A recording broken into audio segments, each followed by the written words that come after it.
Yeah. Well, we've actually got, we've clipped the fight film to show the last 2 rounds. No, you don't.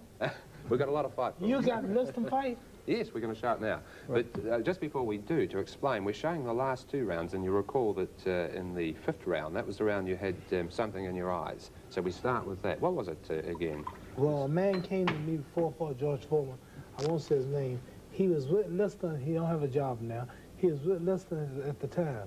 He came to me to show you the limit of his mentality. He shouldn't have told me this, but I didn't say that because it was all over and I won the fight. He says, champion, I got some stuff you can put on your gloves. And if you get in trouble with George Foreman, they can put on your gloves. And when you go out the next round and punch at him, the sweat and the heat from this liniment will blind him temporarily, and you can knock him out. So I wasn't going to do nothing illegal. And it came to me when we left. That's what happened. I fought Liston. Yes. I couldn't see. I had Liston in trouble. I was winning the fight. And around round 5, I couldn't see. Well, and this is the same man. So someone put it on Liston's gloves? Yeah. Well, let's have a look at that. Anyway, the clip of the last 2 rounds. Who hits boxing with a loud bang. Well, in fact, we've got a wee bit of preliminary material there, but it doesn't matter. An 8-1 underdog in his title fight against champion Sonny Are we on Liston. camera now? Can you hear it? We're not on camera, but we can talk. Champion Sonny Liston chases his young challenger all over the ring. Liston throws everything at the right now, I think this is around. I can't see. That's right. Yeah. All I'm doing is holding my arm out and moving. See, he's throwing punches. I'm lucky. God bless me. He didn't land a good one. All I'm doing is leaning and holding him away. I'm trying to feel him. I'm not throwing no punches. I'm not really defending myself. I'm just like a radar, sticking my arm out, hoping to find out where he is so I can block his punches. Well, he certainly had a great left hand, but he never got to you. Have we not got the final round there? Well, apparently not. I think we may have the last 2 rounds coming up, Bob. Right. Well, you mean you got all these great films that don't have all of her? You go. Right. This is Cleveland. That's Sonny Liston. I think that's the second fight. That's right. In Lewiston, Maine, when I knocked him out 1 minute in the first round. This time I was dancing. My eyes were clear. Now that was a sharp right hand that nobody could see. People say it's a fix. It's a fix. I want my money back. What were you saying there, Muhammad? I said, get up, you big ugly bear. Get up and fight. I was hoping he wouldn't get up. Now I'm jumping up now. Now I'm winding up. And Walcott is going over to see the referee. He didn't mean for me to keep going, but I attacked Liston while Walcott walked away. Yes, I wasn't supposed to be doing this, but I did. And Walcott comes back and stops the fight. One man said he wanted his money back. I came from Los Angeles to Lewiston, Maine. I didn't see no punch. I paid $150 for ringside seat. I saw no punch. It was a fix. I said, how could you see the punch sitting on the side when Liston was in front of it? He couldn't see it. Muhammad, we're just going to go back and have a look at this right now again. Watch that right hand. It's a right hand over his left jab. Boom, there you go. Right. Yeah. Now that was slow motion and still was fast.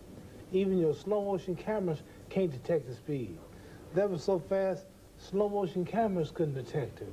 Still, there was a lot of unpleasantness over that fight. And what do you think about somebody like Jersey Joe Walcott being a referee? You've had one other fight, of course, Chuck Wetner, where there was troubles over the referee. How important is a referee? Chuck Wetner, I don't think, yeah, we had referee trouble. That was the fight. And the referee is really important because if he says, for example, start counting too late, and the man gets up at the count of 8, but there should be 15 if he kept counting, but he started too late. That can be trouble. Well, Nat Fleischer climbed into the ring and interrupted him there, didn't he? Yes, yes. One trouble I had with a referee, we were in court. I called him a bad, dirty referee. He didn't win the case, but he, I was getting hit low with Chuck Wetner and rabbit punches on the neck. He wouldn't call him for some reason. He let him get away with it. And this can be bad also when the referee let illegal punches be thrown because you could lose the fight because of these punches and still, like, for example, the referee said Chuck Wetner knocked me down, but I said he stepped on my toe and I fell. They thought it was a joke. They showed the film. Wetner, I threw a jab, he threw a punch, and he was just an old trick in boxing. when you leaning back, if you're a dancing master like myself, always moving, if a man can get his foot on your toe and catch you leaning back and you can't go no farther, the force of the foot is holding you, you fall. Well, the film showed he did have his foot on my toe, but he called that a knockdown. And that was registered in my book, record book, as a knockdown. I don't know if they took it off the book yet or not, but that's how the referee can hurt you. They called it a knockdown, but it wasn't a knockdown. That's the film, of course, that's the fight that spawned the film Rocky.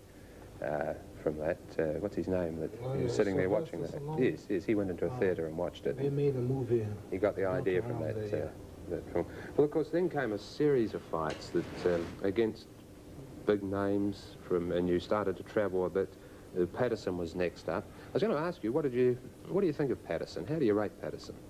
He was a small heavyweight. Patterson's a small fighter, and he was, I would say, the fastest heavyweight other than myself. They ranked me as the fastest in boxing, and I would say he'd be just as fast, probably, if not a little faster with his hands, but not with his feet. Well, then you went to Canada, you had Chevalo, and then back to England again with Henry Cooper. And you predicted the round again there, the 6th round. And I think we've got another film of that. I hope we've got another film of that, if my memory's not playing tricks. That's a fast fight, you see. Throwing a lot of fast punches. Cooper's really after me this time because he was angry at me getting him the first time. And I was real trim that night. Weight was down, and I was determined not to be got. So I'm lucky I won that fight also. Yes, he was a bit of a mess. This film doesn't actually show just how bad he was a mess there with the badly cut eye. So he's always having bad luck. He's a good fighter. He may have done a lot better in boxing if it wasn't for that cut eye. Well, then you came back to England and you fought Brian London, the other Englishman. Was a good fighter. He hit pretty hard, but he was awkward. I think I got him in the third round, with a beverage of machine gun-like punches. Do you have that fight? We don't have a film of it. I do remember after it, he said he'd never been hit so hard, but of course the English people were very disappointed with his performance. He was riding a high at the time, and they expected him to do better. Well, then you fought Mildenberger, southpaw, and he went 12 rounds. He went the distance. I couldn't really knock him out. I tried. He was awkward and been a left-handed fighter, where most fighters hold the guard this way. He's holding it that way, and I wasn't used to this type of fighting. Yes. I beat him on points, but I almost knocked him out at one time. I knocked him down, but it wasn't a knockout. But I won it on a unanimous, easy decision. No, I think you did stop him, actually, in the 12th, Mildenberger, yeah. Actually, you've only fought 2 southpaws, I think, because Richard Dunn would be the only other one that I can think of. Right. Yeah. And he gave you some heat for a wee while, didn't he? And then Cleveland Williams, the one I wish we had the film of because it's such a marvellous film. Ernie Terrell. You didn't like Terrell, did you? Well, at the time joining the Islamic Muslim faith, after the name Muhammad Ali was given to me by my spiritual imam, religious leader, Elijah Muhammad, he didn't want to call me my name. He says, "You're Clay, you're going to stay Clay." And I says, "I'm going to whip you so bad, I'm going to make you call me my name." And they built the fight on that little grudge thing. And I wasn't really angry. I didn't really care what name he called me, but this was a good chance to promote my new image. I said, "I'm gonna beat you, and for everybody that don't respect my name, I'm gonna whoop them like I whoop you. And I want all of y'all to watch television, to watch the punishment this man get for not calling me my name." And I kept, when I was fighting him, I kept saying, "What's my name? What's my name? Didn't I tell you, don't call me Cassius Clay?" And anyway, about round 13, round 10, I said, "What's my name?" He wouldn't say. He said, "Cassius Clay." I kept fine.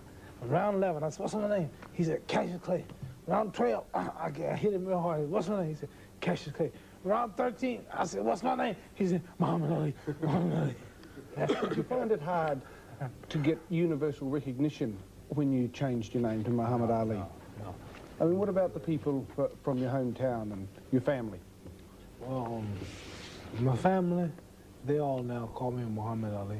But the closest person to my mother, to her, I'm still her baby, Gigi. Is that what she calls you? The nickname. Well, the first words I said when I was a baby was Gigi. And later, that's all they could understand.